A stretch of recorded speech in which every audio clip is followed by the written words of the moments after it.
जरा सोच के देखिए, किसी कंट्री में एक साथ कई हजारों लोग कंट्री में एंट्री करते हैं। कोई पत्थर से कूदकर, कोई बाउंड्री को पार करके, कुछ लोग तैर करके, कुछ लोग बाउंड्री को कोलैप्स करके आ रहे हैं। कैसे उस देश में national threat, national security collapse कर जाएगी।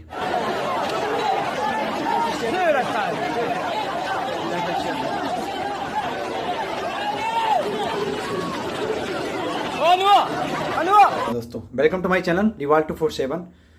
हम बात करेंगे, कल्पना कीजिए किसी देश के बॉर्डर पर अचानक हजारों लोग समुद्र से निकलकर अंदर आ जाएं।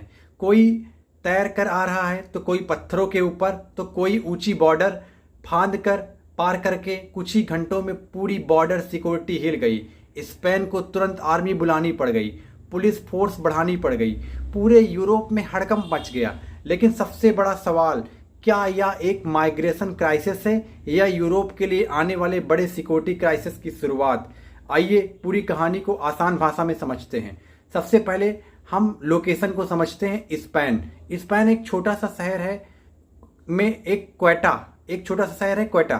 ध्यान दीजिए, यूरोप में नहीं बल्कि अफ्रीका में मौजूद है। इसकी तरफ मेडिटेरियन सी है, दूसरी तरफ मोरक्को। यानी अगर कोई मोरक्को से क्वेटा पहुंच जाए तो यह सीधे यूरोपियन यूनियन की सीमा में प्रवेश कर जाएगा। यही वजह है कि क्वेटा यूरोप का सबसे सेंसिटिव एरिया माना जाता है। गुरुवार को अचानक हजारों लोग समुद्र से उतरकर, कोई तैरकर, कोई पानी में चलते हुए, कई लोग बॉर्डर फेंस पार कर ली। कुछ ही घंटों में लगभग 2000 से 3000 माइग्रेंट्स क्वेटा पहुंच गए। वीडियो में आप साफ देख रहे होंगे कि लोग लगातार स्पेन की तरफ बढ़ रहे हैं। बॉर्डर फोर्सेस उन्हें रोकने की कोशिश कर रही है, लेकिन भीड़ इतनी ज़्यादा है कि हालात अनकंट्रोल हो गए हैं। स्थिति बिगड़ती गई। स्पेन की सरकार ने तुरंत एक्शन लिया और 60 सोल्जर भेज दिए। 30 गार्डियस सिविल ऑफिसर भी तैनात किए। स्पेन के प्रधानमंत्री पेड्रो सैंचेज ने कहा कि सरकार को हर जरूरी रिसोर्सेज का इस्तेमाल करेगी, मोरक्को के साथ कोऑर्डिनेशन करेगी, स्थिति को जल्द ही नॉर्मल करने की कोशिश करेगी। लेकिन असली प्रॉब्लम अब शुरू होती है।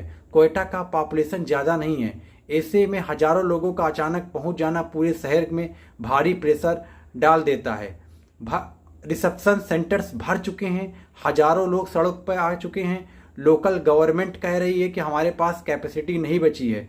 मोरक्को की रॉयट्स पुलिस ने टीयर गैस, वाटर कैनन का इस्तेमाल किया है ताकि बॉर्डर की तरफ से बढ़ रही भीड़ को रोका जा सके। पूरे रिपोर्ट्स में 9 लोगों की मौत सामने नजर आई है। यानी सिर्फ इलीगल क्रॉसिंग्स नहीं, ह्यूमैनिटेरियन क्राइसिस भी है।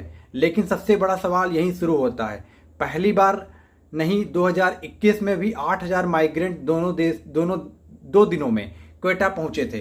तो क्या इस बार सिर्फ बेहतर जिंदगी की तलाश कर रहे हैं या बॉर्डर कंट्रोल कमजोर पड़ रहा है? ह्यूमन ट्रैफिक्स गैंग्स इस सिचुएशन का फायदा उठा रहे हैं। अभी इसका मतलब स्पष्ट जवाब सामने नहीं आया है, लेकिन इससे ये चीज तो तय है, यूरोप की बॉर्डर सिक्योरिटी पर एक बार फिर बड़े सवाल खड़े हो गए। इटली के प्रधानमंत्री मेलोडी ने कई प्रतिक्रिया कहा है कि उन्होंने कहा है कि अगर हालात ऐसे रहे तो यूरोप को अपनी बॉर्डर की सुरक्षा के लिए एक्स्ट्रा मेजर्स लेने पड़ेंगे।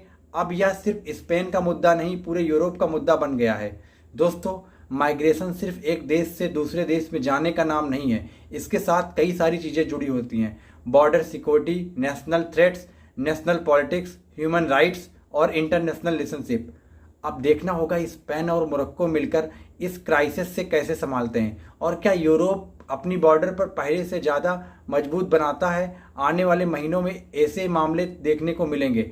अब आपकी क्या राय है? क्या यूरोप में बॉर्डर पॉलिसी को सख्त कार्रवाई करनी चाहिए या माइग्रेशन के असली कारणों पर ध्यान देना चाहिए? आपकी क्या राय है? कमेंट सेक्शन में जरूर बताइएगा। और जियोपॉलिटिक्स, वर्ल्ड अफेयर, ऐसी न्यूज़ को फॉलो करने के लिए हमारे चैनल से जुड़ जाइएगा। Thank you so much.